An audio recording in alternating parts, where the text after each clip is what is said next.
பறவை கூட்டங்களே பாசத்தின் மொழியை கேளுங்கள்.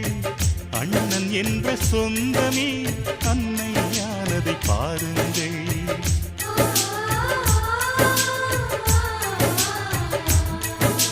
சிலுவைகளை நீ சுமந்து மாலைகள் எமக்கு சூட்டினாய். சிறகடிக்கும் பறவைக்கெல்லாம் வானத்தைப் போல